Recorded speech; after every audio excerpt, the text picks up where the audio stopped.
લોકસભા ચૂંટણી અગાઉ પોલીસ દ્વારા બંદૂક સહિતના હથિયારો જમા લેવામાં આવ્યા હતા। ત્યારે ઉધના પોલીસ દ્વારા નાઇટ કોમ્બિંગ કરવામાં આવ્યું હતું, જેમાં પોલીસ દ્વારા 3 અલગ અલગ ભાષાઓમાં જાહેરાત કરવામાં આવી હતી। ઉધના વિસ્તારમાં મરાઠી, હિન્દી સહિતની ભાષામાં જાહેરાત કરવામાં આવી હતી। લોકોના ઘરમાં રહેલા ઘાતક હથિયારો જમા કરવા કહેવાયું હતું, જેથી લોકોએ સ્વયંભૂ રીતે પોતાના ઘરમાંથી તલવાર, ચપ્પુ, ગુપ્તી સહિતના હથિયારો જમા કરાવી દીધા હતા। ડઝનથી વધુ હથિયારો પોલીસે કબજે કર્યા હતા। सर्वांना सूचित करण्यात येते की तुमच्या घरी रिव्हॉल्वर, पिस्तूल, तलवार, रेम्बो चाकू, खंजर, लाकडी फटके असे कोणतेही अवैध हत्यार असल्यास तुम्ही उधना पोलीस स्टेशन मध्ये जमा करावे। आणि जर कोम्बिंग चेकिंग दरम्यान कोणत्याही व्यक्तीच्या ताब्यात असे अवैध शस्त्र आढळल्यास त्याच्यावर कायदेशीर कार्यवाही केली जाईल। आणि ही नोटीस तुमच्या सुरक्षतेसाठी आणि नागरिकतेच्या शांतीसाठी जाहीर करण्यात आली आहे।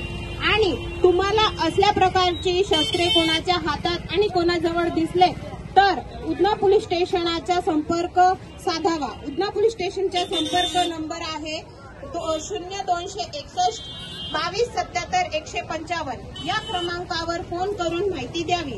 आणि सूरत शहर पोलीस नियंत्रण क्रमांक म्हणजे पोलीस कंट्रोल रूम 100 नंबरावर फोन करून माहिती द्यावी। जय हिंद। बाजी में पीछे वाला 2 नंबर घर देखिए ये चला लेके आया ये काटने का, ऐसे आप लेके यहाँ रख दीजिए, कोई कार्रवाई नहीं की जाएगी, कोई भी पुलिस कार्रवाई आज नहीं की जाएगी। अभी थोड़ी देर बाद मिला तो कार्रवाई की जाएगी। फिर बोलना मत साहब मेरी गलती हो गई, ठीक है।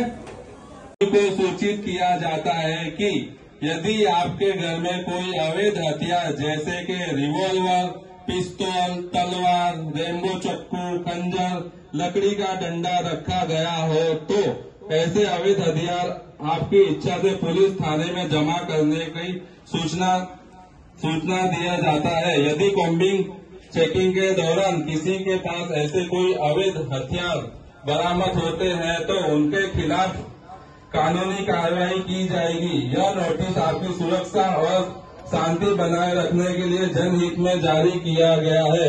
और आपको ऐसे कोई अवैध हथियार के साथ कोई दिखे या किसी के हाथ में हो तो तुरंत पुलिस थाना उधना पुलिस थाना जिसका संपर्क नंबर है 0261 2277 155 पर कॉल करके सूचना दे, या तो सूरत शहर पुलिस कंट्रोल नंबर 100 पर कॉल करके सूचना दे। जय हिंद।